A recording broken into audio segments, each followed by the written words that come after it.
guys, it's me here Chocolate Madness today. I'm going to show you a short tutorial in Excel. So let's click create blank workbook.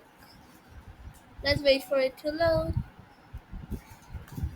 I'm gonna start with the B category.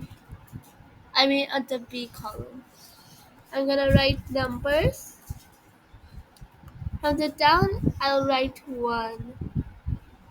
Turn it off. Here we will write 2 and 3. Yeah, like this. And we're just gonna select all of these. And then I'm just gonna drag it down.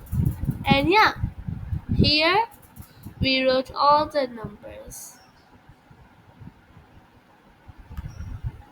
I'm gonna name it numbers. We can drag it down as much as we want.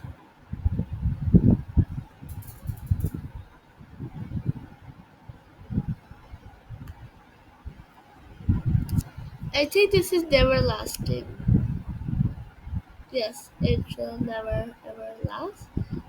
Look, it wrote so fast. Like really. So like